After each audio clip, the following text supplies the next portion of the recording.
By the time you're doing that, it's too late to set a boundary. Is she gonna grow up and resent me? That's how it started. Chills. I love the fact that our stories are so similar, but we look so different. You call it a rejection complex? When are you gonna stop asking me? Oh, Be less selfless.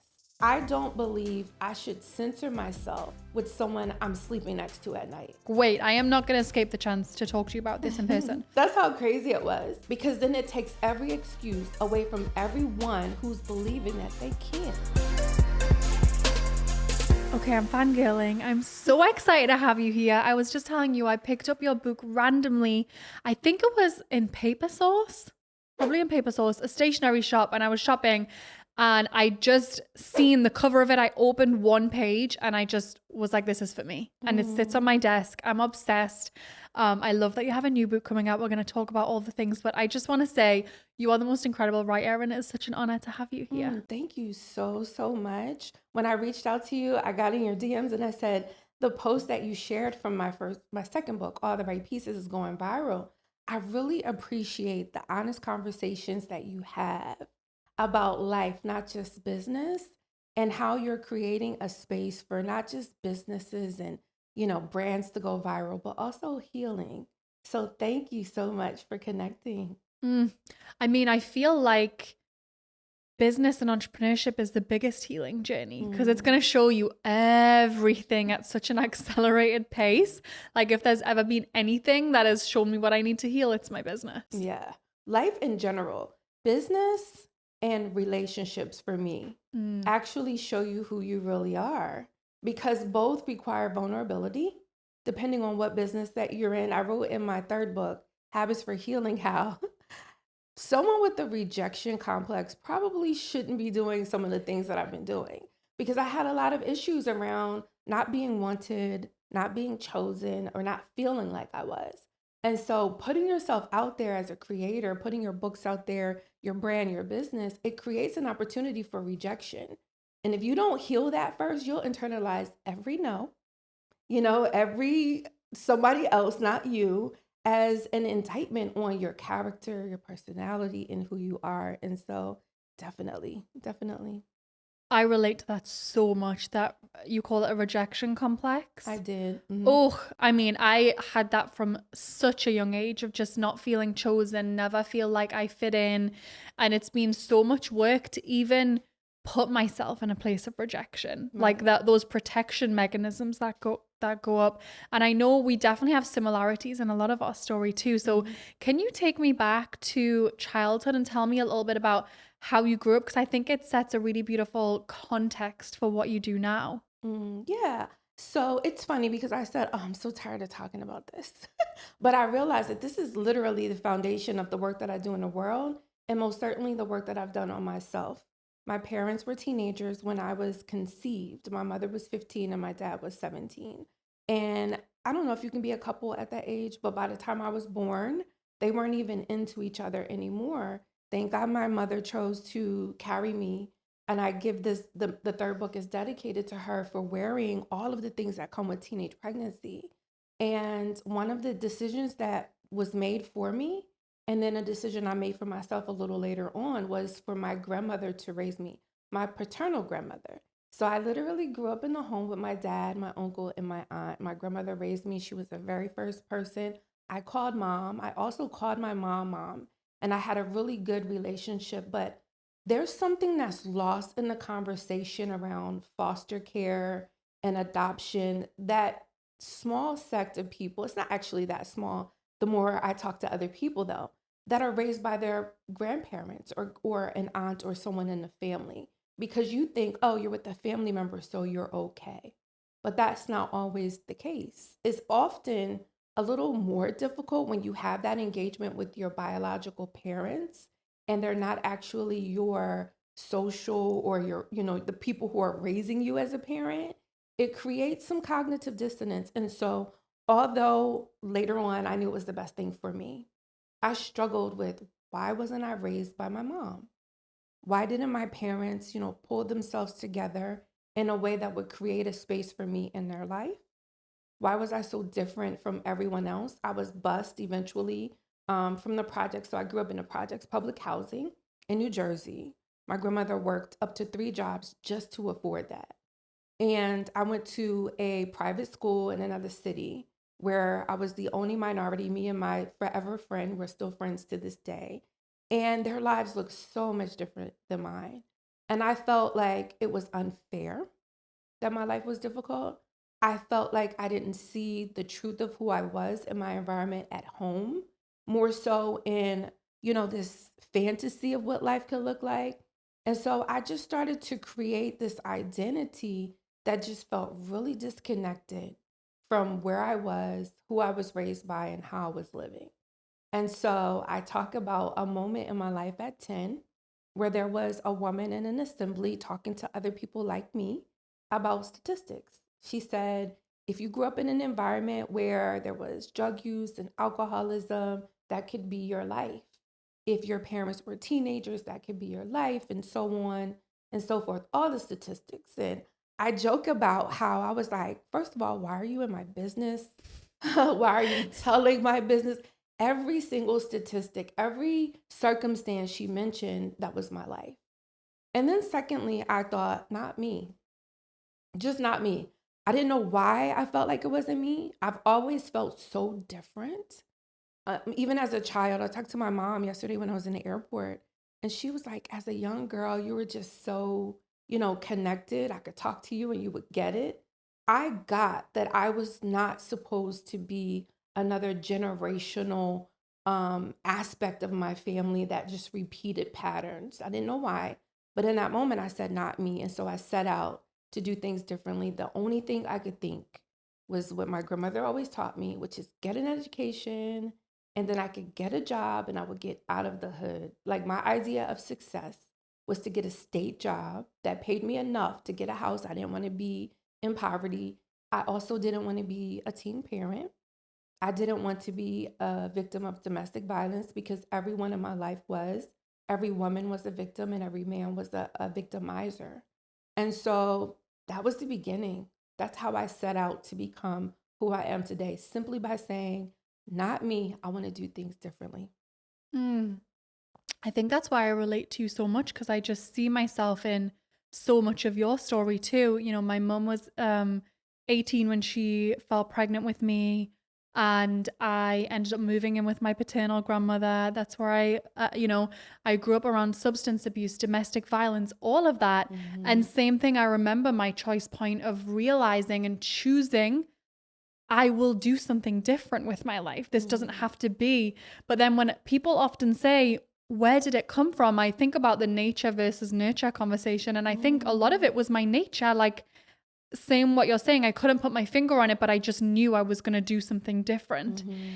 Do you remember the moment where, for me, I remember the moment we were in assembly and it was a careers day and there was all these different people coming in talking about the careers and I was so disengaged, and I had this story that people like me didn't do jobs like Mhm. that. And police officers and nurses and like all of these professions that I just didn't really know anybody in. Mhm. But there was this one woman in particular, and it was the last session of the day, and she came in and she started telling a story about how she was in a really challenging relationship. She had no freedom, which was my mum, and she ended up leaving and starting a business and having freedom. And I was 13. It was like the light bulb went on for me. And I Mhm. thought, well, that's the path. That's my freedom. Do you remember for you, was there that moment where you thought, okay, that's something I can chase? Was it the education, or was there another moment where you thought that could be my way out? The only thing that I knew was that it didn't resonate with me. It just didn't. I'm one that has always been very connected spiritually. Like I have a really good relationship with God. My grandmother taught me about God at an early age. And so whenever something I call doesn't sit right with my spirit, right? Things just weren't sitting right. And so what I did is if it felt right, I just went in that direction. I literally didn't have like a place I was headed, certainly not authorship or online business. I wanted to be, eventually, I decided I wanted to be a psychologist. I wanted to join the FBI. Watching all of those shows, my mother actually birthed the love for those shows as a child. I was like, that's it, that's what I'll do. But I just was going wherever something felt the most aligned. Mm. So I could say it was that moment where I said, this doesn't align. Education's the thing because that's what led me to college and certifications and all the things that I've done. But most for me, it was just intuitive. It just didn't sit right. I didn't realize how much of our story was Yeah. similar. Hmm. There's something about those children who are raised by grandmothers. Did you feel very, look at me interviewing you. No, I Did love you it. feel very connected to your grandmother in that way where you were like, my grandmother for me was it? We didn't have the best relationship my entire life with her, but she got me like no one else did. Did you feel seen in that way too? Yeah, still to this day. I mean, she's the person in my family I talk to the most. She's always coming out here. I adore her. And I mean, so she had boys, and she said the day that I was born was the best day of her life because she always wanted a girl. And so I just always had that relationship with her, and I just feel really grateful to have had that because being a mum myself, and raising kids is challenging. And I do think about, my mum now when she's around Noemi, and that's my daughter, and we have conversations. She says, being a grandparent is very, very different because I'm older and more mature. I get to enjoy it in a different way. And Right. so I just think what a blessing that we get to have those close relationships with grandparents too, because she did. I mean, she'd raised kids. She had more patience, all the things Right. that I think, Right. especially in early motherhood. I mean, I know I'm still learning. Absolutely. I love that for us. I know. And same thing. She taught me about God from a very young age and just always poured a lot of belief in me. Just Mm, always told me, she was like, I don't understand the things that you're interested in, but I know you're always going to do great. And right. it's just it's been really sweet to have her in my corner. And so for you, career-wise, Mhm.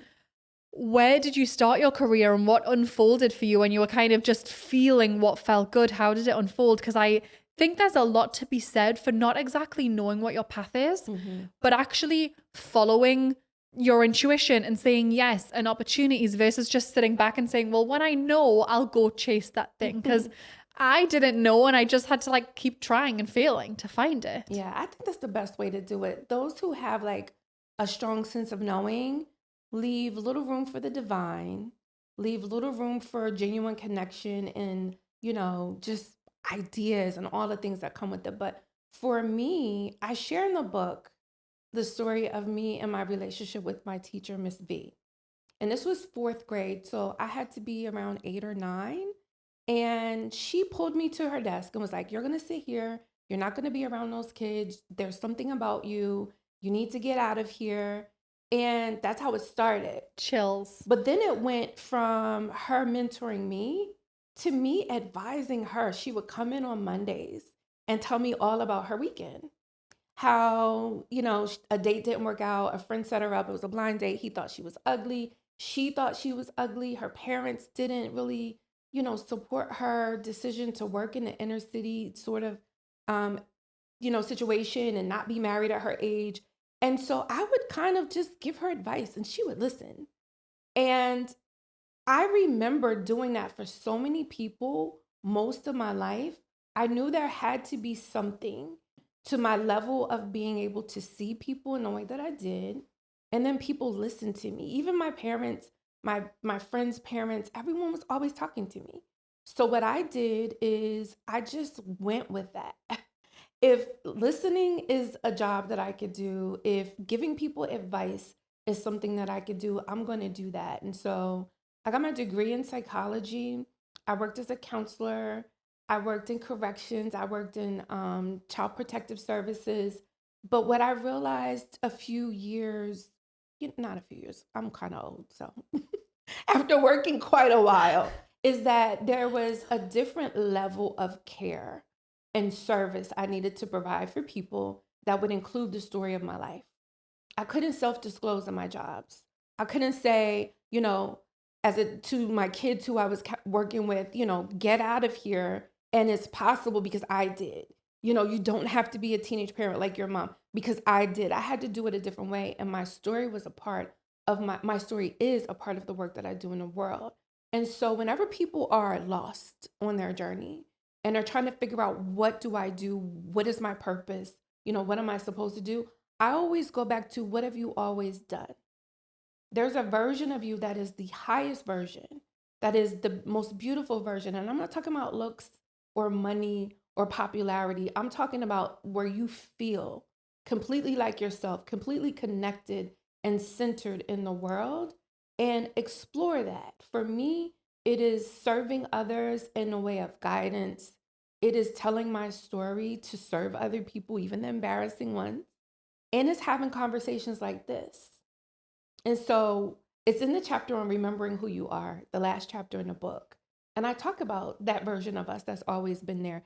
There's nothing wrong with exploring multiple things. I've been everything. I've been a social worker, a counselor, a songwriter, a barista. What else? I've done so many things. I had an amazing time doing makeup, in my business. I worked with anchors and did video shoots. And I just did whatever felt good to me. And I advise people to do that. Do what feels good to you until you are the most aligned version. There is no one way to be yourself. There is no one way to success.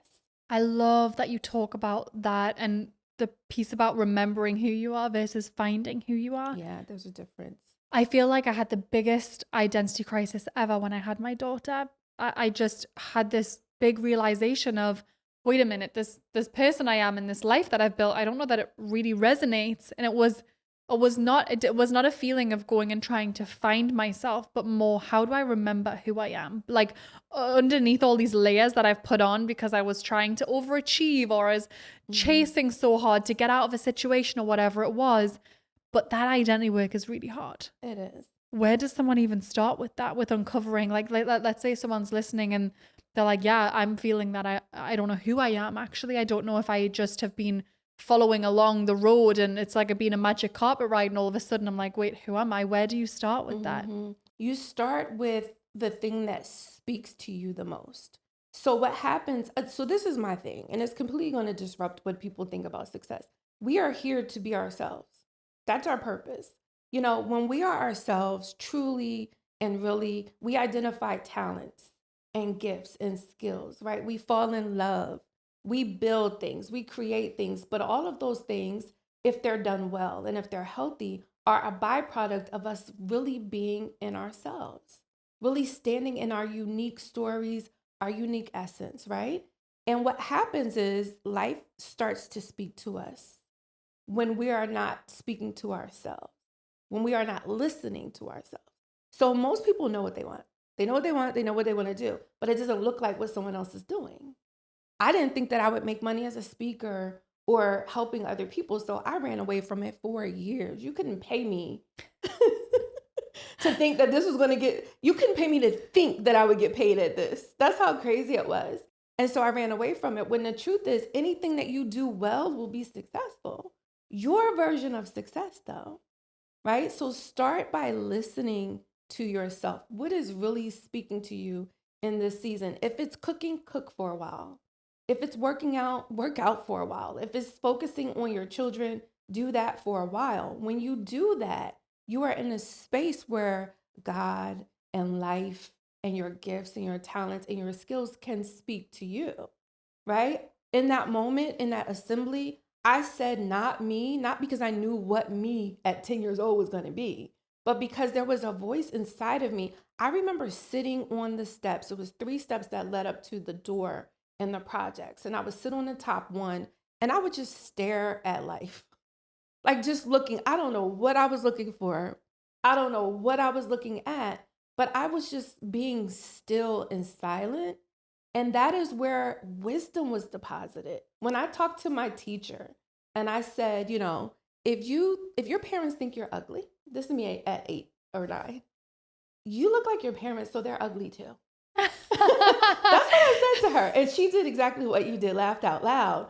But it made her think, are we all ugly in the family? But it's something as simple as just being silent enough to hear the truth. That's a version of the truth.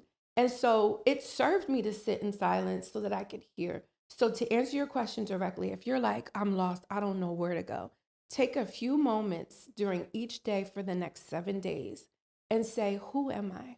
There's a prayer that I pray. Show me who I am so I don't rely on anyone else's opinion of me. It requires you to be so rooted in the truth of who you are that you believe yourself when you say you are amazing at fill in the blank.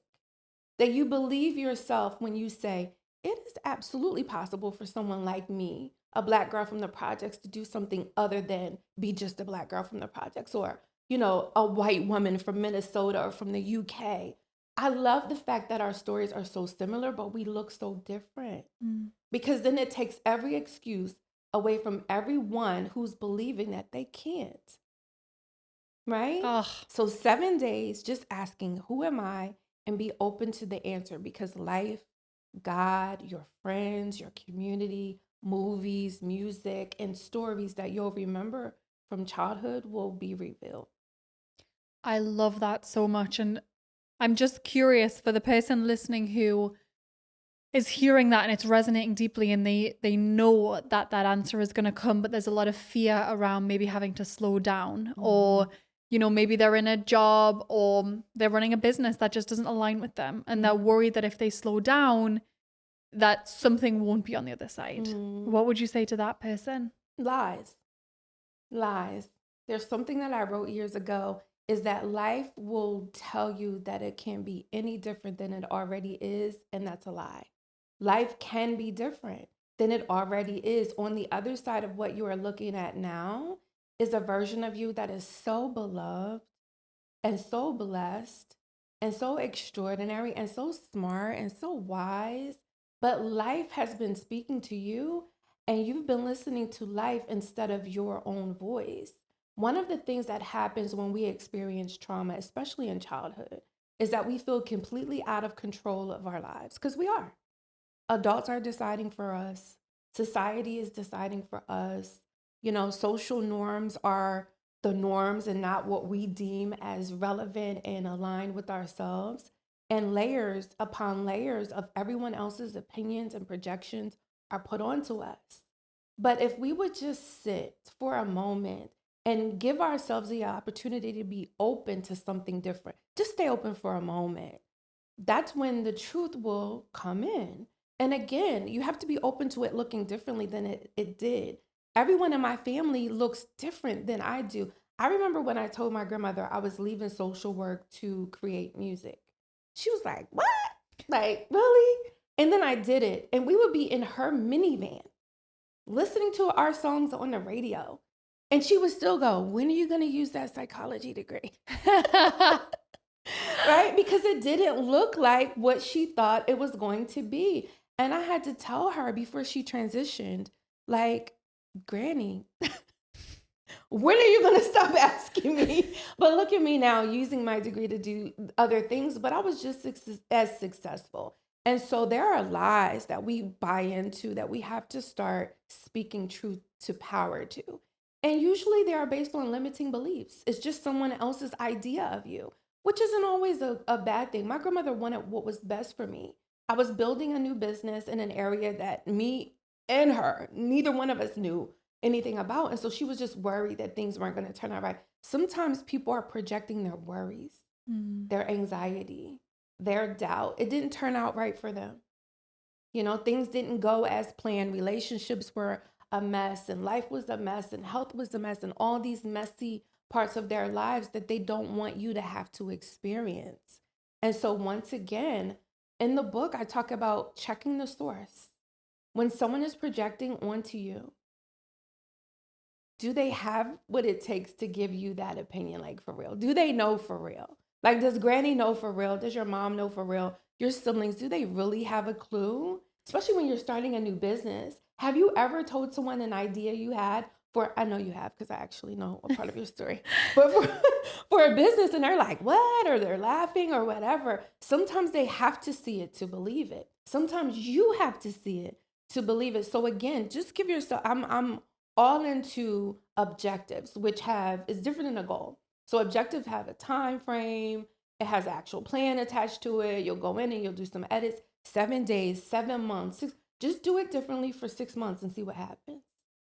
I love this so much. And so speaking of your book, which I'm obsessed with, Habits for Healing, it's incredible. There's a couple of chapters that I've bookmarked because I'm like, wait, I am not going to escape the chance to talk to you about this in person. So there's two parts. The first one that I want to talk about that I haven't really heard talked about is the habit of lowering expectations. I hear a lot about raise your expectations. I don't hear a lot about lower your expectations. Can you talk a little bit about that? Yeah. So a lot of times with expectations, we are projecting onto other people and other things what we hope the outcome would be, what we would do if we were in a situation, what we're hoping the situation will turn out to be.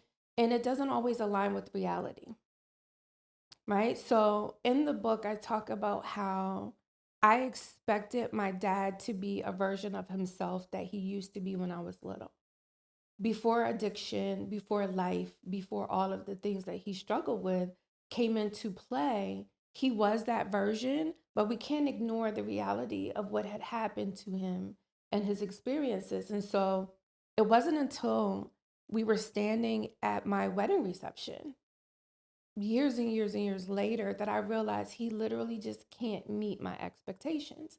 And all the years before then, I thought he wouldn't. I was internalizing it, believing that I wasn't good enough. He was a jerk. You know, I had the worst dad in the world. We were tussling for years. And he cried, which he doesn't do, for the second time. The first time we were having another conversation about his addiction. And it was in that moment of empathy that I realized my expectation has to meet his capacity. And so in the book, when I talk about lowering your expectations, I'm talking about acceptance, right? Witnessing what is a reality for us in business and life and love and our health based on our resources, and really aligning our expectations to meet the capacity that we're in. This is the thing I love about a conversation on capacity. You can increase your capacity. Capacity changes. It's just about accepting and matching the expectation to the actual capacity in the moment, right? Because there were days when my dad actually did show up for me, where he called and sang happy birthday on my answer machine. Every first day of school, he called and wanted to find out what happened for the kids. That was an increase in his capacity. He increased in his capacity for me and the family in those moments during times when he was sober and able. And I expected that. And then in the times when he didn't, I didn't. It's about acceptance. And the same for ourselves, right? We have these high expectations of ourselves. So this is the other thing before I move on. It's about adjusting your expectation to meet the capacity. So sometimes we have to lower it, and then sometimes we have to raise it. So people like us who are born from what would be considered dysfunctional or broken families, there's an expectation for us that we raise, right? So you just have to adjust it to meet the reality of the situation and the person. And have you been in situations where, you know, you went and studied psychology, you learned so much about trauma, and you probably got a chance to look at your parents and have thoughts and feelings as to why they turned out the way they did? Mm-hmm. Have you ever had that feeling where you want to jump in and fix and you just have to step back with acceptance? Because that's challenging. It is. And how do you navigate that? It is. There's another chapter in a book called Minding Your Business. And this was my ode to my self-healing from codependency. So when you are in an environment where your emotional needs aren't met, you may learn to not meet your own needs. You also learn to meet the needs of other people. And so having a dad who was dependent on substance made me be abandoned emotionally by him, but then also made me feel responsible for him emotionally.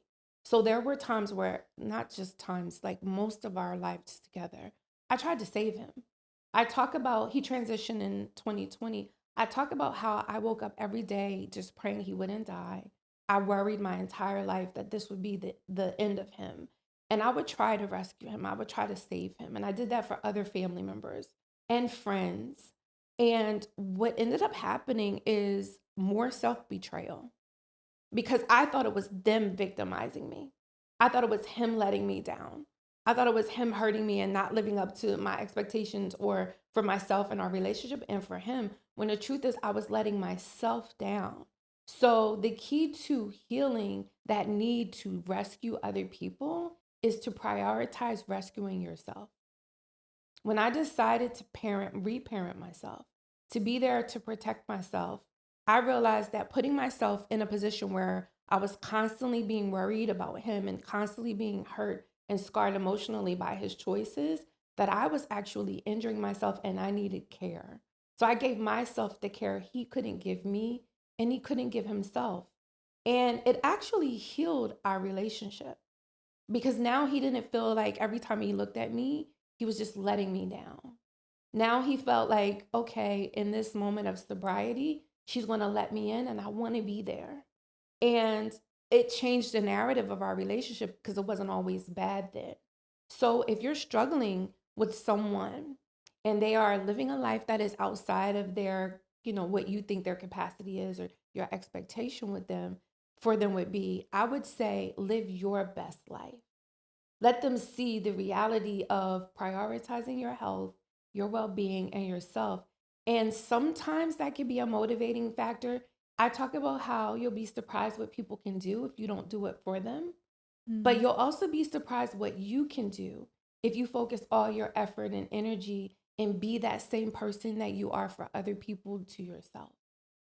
Was that something that came naturally or that you had to learn to be able to pour that energy inward? Like, were you very much a caretaker and always looking out for everyone else? Did that come naturally? Because I know for me, it definitely didn't. It didn't. One of the things I struggle with still to this day, and I work through is self care because self sacrifice is so easy for me to do everything for the benefit of other people. And there's a conversation that we need to have when we do that. What are you really after? Are you after service of others or are you trying to heal the trauma of not having someone serve or be there for you? And that was my reality. We have to examine our intentions to make sure that it's best for us and our greater good. And it's still something I have to work on, especially because there's a beautiful part of me who loves being there for other people and needs to be. But now I have guidelines, I have boundaries, I have conversations around my own needs, and I still struggle with it. I talk about how often when it comes to self care and self preservation, we do what we see done. And so, if Mm. we don't have these lessons around prioritizing yourself and your well being and not doing things at your own expense, my grandmother was like, give the shirt off your back, every penny in your bank account.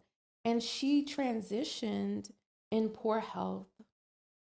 She didn't have a legacy that she could have had of wealth because she was a brilliant cook and she had a business and she gave that up because someone else needed her. And I saw self sacrifice. And it was a conversation with my daughter when I said to her, what do you think I can do better? And I was thinking as a mom, she was going to say, oh, take me more places and buy me more things. And she said to me at just 12, maybe 13 years old, be less selfless. Wow. I couldn't believe it. She saw me sacrificing and doing things that she thought was at my expense. So she was like, do stuff for yourself. Buy yourself something. Go where you want to go. Do your thing. Like all you care about, all you do is do for others, do for yourself. So she inherited some of your wisdom then, She clearly. did. She did, but she is the best of me. Like homegirl will self care like nobody's business. I think that's beautiful. And the conversation around reparenting, I love that you brought your own parenting journey into it because I know for me, my healing journey started in my 20s and learning all about reparenting. But wow, has it been accelerated since becoming a parent? Mm. Because I look at certain ways that I raise my little girl and it heals part of my little girl too, which is wild. I mean, just seeing that unfold. So I'm curious for you, how was that experience transitioning into parenthood? Maybe with the self-sacrifice, was that something you just felt like you had to do to be a good mom? How did that show up? Yeah, so I was absolutely projecting my childhood onto my kids. I wanted to be everything that I didn't have and give them everything I didn't get. And that's a trauma response. And that's passing down more trauma. And so I had to have a conversation with myself about, again, why am I doing this? Is this really about my kids or is it really about little me? Am I serving my family by creating anxiousness around how they're doing? Like, no one ever asked me how I was doing when I was a kid. And I think that we need to ask children more about how they're doing, like for real. So I did it every day. Every day, every time there was something going on in the world, every time I watched a movie and it was a good subject that I needed to address, and I was projecting anxiety and worry. And I realized that. And so I said, okay, where did this come from? What is this seed? Through therapy. Most recently I did some work around that. But yeah, it's always a journey. But I love how healing parenthood has been for me. Mm. Because when I made decision to have decisions, because I have two, to have children, I also made decisions to be the type of parent, and I say this often, where I didn't have a child that needed to sit on the other side of a couch one day as an adult and heal from me. I just wanted to do better, and not for little me, but for little them. So that conversation at 12 really sparked a new level of healing for me. I thought I was doing the work, child. I thought I was doing my thing. I thought I was healing. And then my daughter was like, another level. And so I took it to another level, and they invite me in on another level. Like my son, when he comes home from school and I can help him with school, my daughter was brilliant. She didn't need me. My son loves me. And so he's like, yeah, I need you. And I'm like, I can be there for you because you're asking me to, and not just because no one was there for me. And that's healing. I really appreciate you sharing too that conversation with your daughter, because I know for me, and I know this is a big thing in my community of mums who are in the early stages of motherhood. Mm-hmm. You know, I didn't grow up with a mum that had a big career. And so I often project my own fears onto my relationship with my baby of, is she going to grow up and resent me? And like, you know, because I'm having this big career. And it's so amazing for you sharing that perspective of when she was 12, turning around and saying, be more selfless. Mm-hmm. Like, I just think that's such a great perspective. What do you think about that, about women that still want to have those big careers, but also still want to make sure they're not sitting at opposite their, you know, child on a couch, healing from their childhood? Mm-hmm. It takes me right back to the conversation we were having earlier about the voice inside of you speaking to you about who you are. If there's a voice inside of you as a mom speaking to you to do more, to be more, to create a space and to carve out a meaningful space, and I feel this in the core, in your family for yourself and in your life for yourself, you need to do it, right? There is a thing called harmony that I love. And as a former music creator, I love the conversation around harmony versus balance. There have been years where, let's just talk about writing the last book, where I had to be in my cave writing and I couldn't be there for my kids the way I wanted to.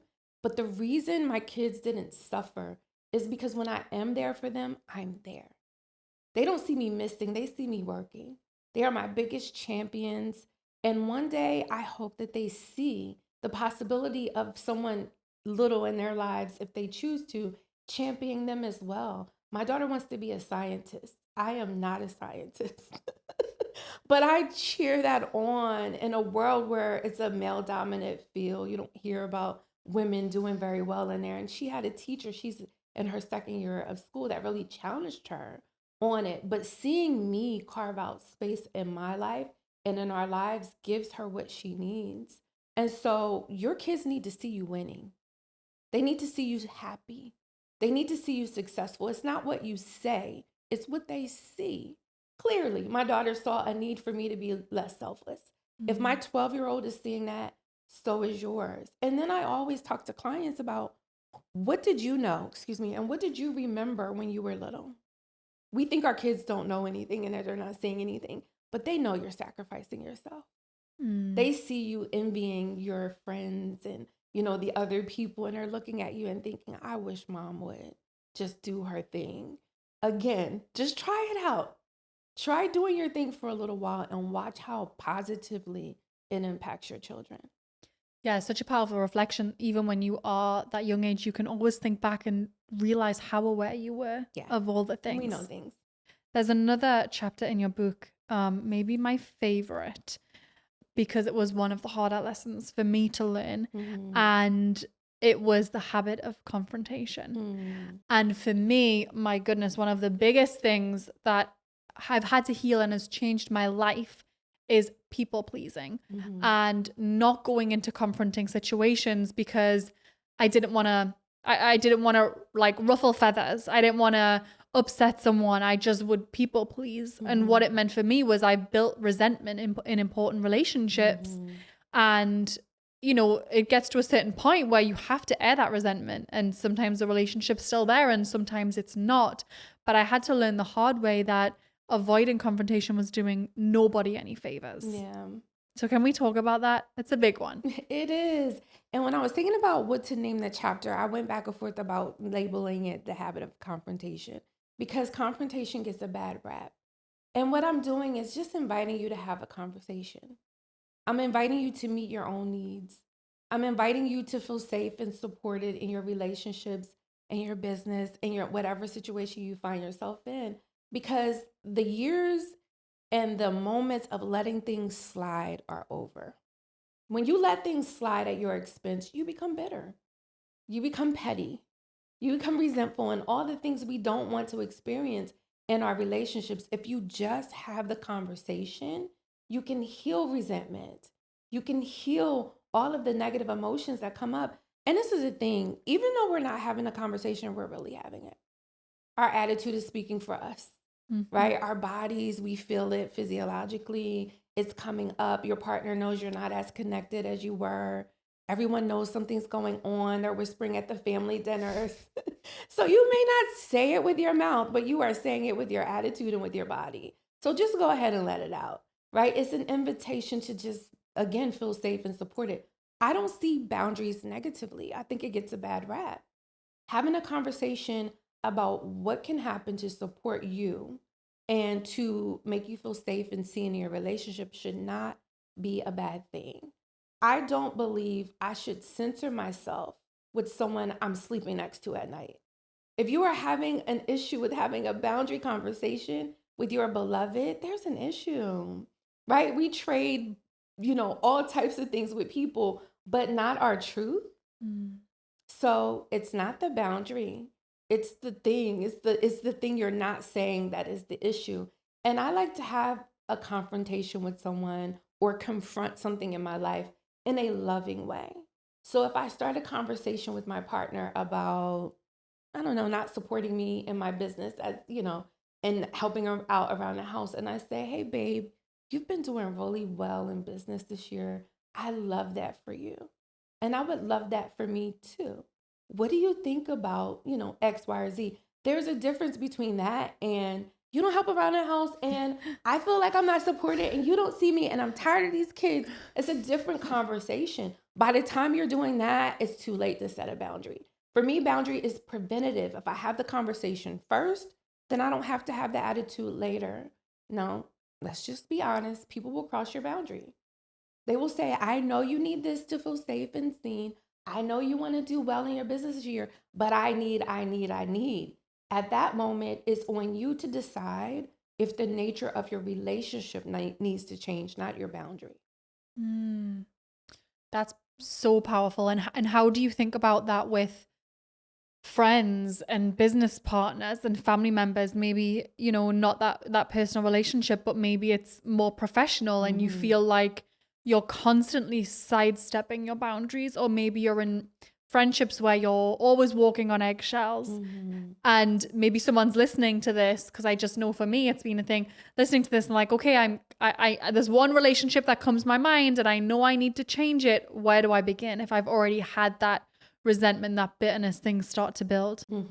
Again, if you're at a point where you're so fearful to set a boundary, it's already too late to just start with the boundary. So I would say start with some self-care where you're asking yourself, okay, why am I in a position in a relationship with someone who I allowed to do this to me?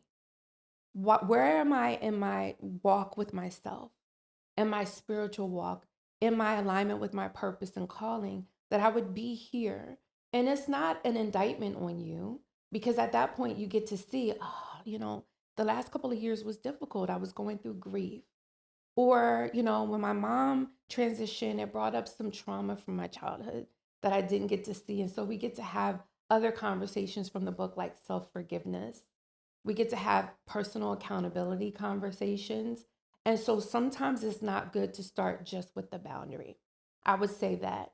The next thing, after you go through the self care, the self forgiveness, the personal accountability, ask yourself, what do I need moving forward? And start there. I need to not be fearful to have these conversations in my friendship. So maybe I don't end this friendship. Maybe I look for new ones and crowd out the old relationship. Mm. We don't always have to cut everyone off. With my dad, I never cut him off completely. Sometimes I just had to limit the time I spent with him, right? He was still my dad, he was still my elder, so constantly talking about how he was a drug addict wasn't going to help us. He knew that.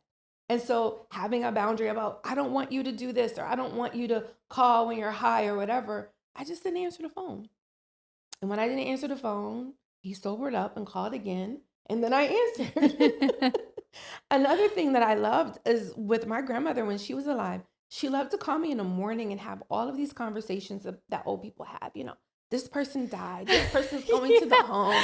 And I'm like, I'm on my way to work, beloved. Like, I can't talk to you about this. And I told her, like, in the morning, I really can't have these conversations. But that's what old people do. So I didn't indict her for talking about what her and Aunt Sadie talks about. What I did is stop answering the phone. Literally, I saw my grandma's beautiful face pop up on the phone. I didn't answer. And then she called later and I answered in the afternoon or in the evening. And so she said a couple of times, like, I called you, but you didn't answer. So I said I'd call you in the evening. I didn't even have to have a boundary conversation. My behavior, because we are responsible for our own boundaries. A boundary when we're talking to someone else is a suggestion. Can you help me, hun? Is a suggestion, right? It's an offering for help or a request for help, but ultimately they decide what the person on the other end of the boundary has boundaries as well, right? So it's our obligation to honor our own boundaries. So when I didn't answer the phone, she stopped calling that time of day and started calling when I answered, and I never had to chastise her. I just honored my boundary. So again, I started with, what do I need? I need mornings where I'm meditating, where I'm listening to Boss Babe podcast or reading a Nakeia book to get myself ready for my day. I can't answer the phone, so I don't. And what about in the situations where you have like, oh, I feel bad come up? Because I know this is a big thing for me. Oh, I don't really want to do that, but I feel bad. Oh, I don't really want to do that, but I feel like I should. Mm-hmm. How do we handle that, like, inner voice of I feel bad, I feel bad? Feel bad. Feel bad. That's because you're a kind person. That's because you are a loving person. That's because you are considerate of other needs. Allow that feeling of guilt or feeling bad to flow through you, and then remind yourself that you are not doing it to hurt someone. You are doing it to help you. You are not doing it to chastise someone. You're doing it to make the relationship better. I think that we need to get acquainted with more than just joy in our lives. Some of us are like, Nakeia, I am meeting joy for the first time. But life is about all of the emotions, even the ones that don't feel so good. What makes us who we are and is a testament to our healing is when we're able to respond to all of the emotions as the most aligned versions of ourselves. So I felt bad sometimes looking at the phone. I felt bad when I wasn't able to answer my friends' calls while I was going through grief over the past 4 years. I feel bad for turning down invitations. I'm here now with you instead of being at home with my son during tryouts, right? But that's a part of our experience as business women and mothers. When I get home, he's going to know I'm there. And he called me last night and was like, "Are you having a good time? When is the show?" That's what he called it. And he understands because I'm being who I am in the most aligned way. So feel bad. It's okay. You can handle it. I think that's such a beautiful response. And I haven't really heard that before of like, well, just feel it. Just feel what you're feeling and not making it wrong or not needing to bypass it or like finesse it in any kind of way. Just feel bad and move on. Yeah. That's beautiful. Mm-hmm. Mm-hmm. So I want to talk about your multiple books, but your career as an author, Mm-hmm. because you have had so many different versions of your career. And when did you realize or decide to accept that you're such an incredible writer Ah, and bring all of your skills together in this way? Because your books are just phenomenal. thank you so much for saying that. I'm still seeing it. So Mm. I call an accidental writer. My third book went to auction, and when I had meetings about who was going to buy the book, they're like, where'd this come from, this career? I didn't set out to be an author. Once again, I was just doing what felt good to my spirit. But more importantly, I was doing what I needed to do to survive. So I hope this helps was written during the nights when I couldn't sleep because I was crying, missing my grandmother and my dad. And then I wrote and shared it on social media. And some of them went viral, like, I pray you heal from things no one's apologized for. That was me talking about my dad who died without ever really making amends for the life that he created for me and the issues that we had together. And then I talked about you are not lazy, unmotivated, or stuck after years of living your life in survival mode. You are exhausted. There's a difference. That was me in the middle of the night, feeling like I was lazy and unmotivated. And, I was just trying to figure out my life. And when I shared it and other people felt seen, I said, okay, there's something to this. My first book was just something I was going to give my siblings and my cousins, Mm. just a tribute, to us having a rough year. And then I published it for the world and it resonated. And so I thought, this is not in service of myself and my family, this is in service of others as well. And while I was promoting the first book, I had meetings about the second book. And so all the right pieces on my second. And that's how we found each other through that Mhm. book.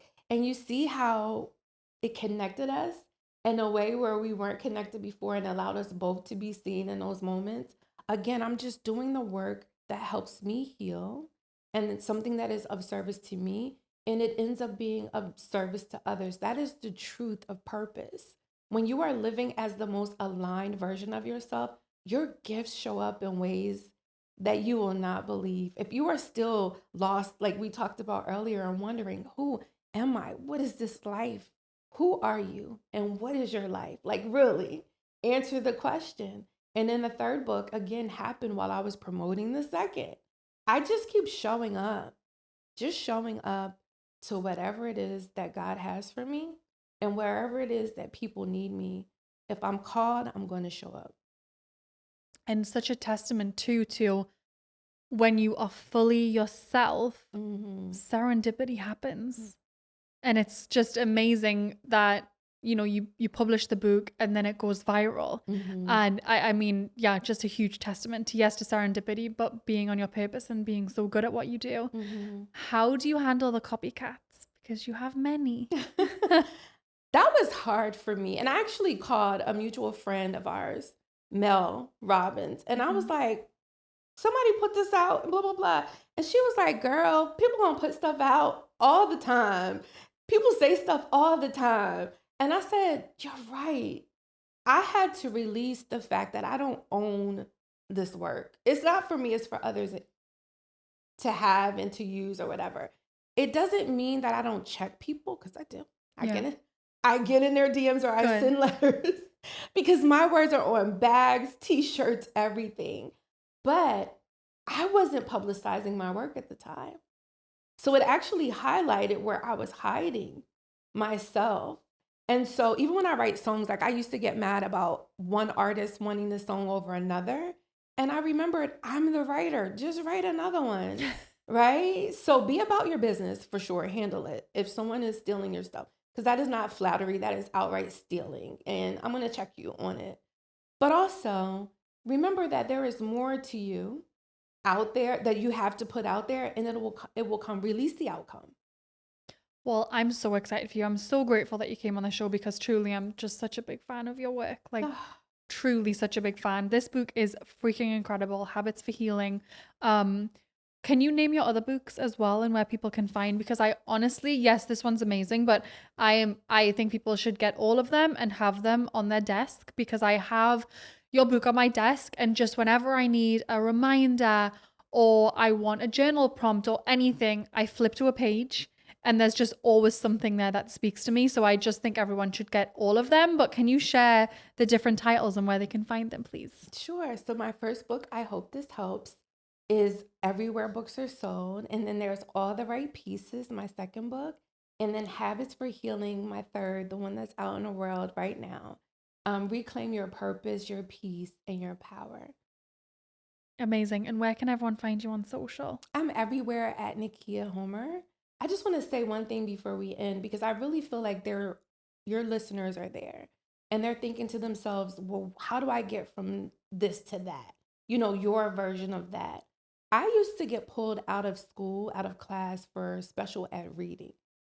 So when you said earlier, what if you don't know what's on the other side of it? Who knew that an author would be on the other side of being pulled out of class all those years ago, right? Who knew? When you just talked about 3 books, it made me think of that little girl who was pulled out. I still haven't internalized that I have 3 books out there. You may not know what's on the other side. Today's conversation is just an invitation for you to be open to it. So just be open. Your opportunity is coming. And thank you for sharing your story too. That was so inspiring to hear that I wasn't alone, that someone else had a teenage mom, someone else was raised by their grandmother. And look at us. Look at us. We're doing it. We're doing it. And it's going to be much, much more to your story. I can't wait to witness it. Likewise, I'm so, so grateful that you came on the show. And so I love that you shared that piece. And I'm thinking about the person that is hearing all of this and they're hearing, okay, there's something on the other side. And there's just so much fear around what if it doesn't work out? What's one thing that you would leave them with? It may not. It may not work out. But I also have another prayer, another affirmation is that it's going to work out better than you think. I thought I was going to be Nakeia in the FBI, but now I'm Nakeia who's writing words and using the gift that God gave me to help people not commit suicide. That's so big. To help people to start businesses. I just got an email from a client who said, I bought a house, met a man, sold my house, moved across the country, started another business. I mean, there's so much out there. It may not work out for you. It's not about whether it works out or not. It's about who you become in the process. You're witnessing who I am becoming. I'm not a total success yet. I don't have 1 million followers on social media. I don't have millions and millions of dollars in the bank yet. I'm successful because I am me. And in the process of building me, if it doesn't work out the way I think, it'll work out better. That's beautiful. Thank you so much for being here. Thank you for having me.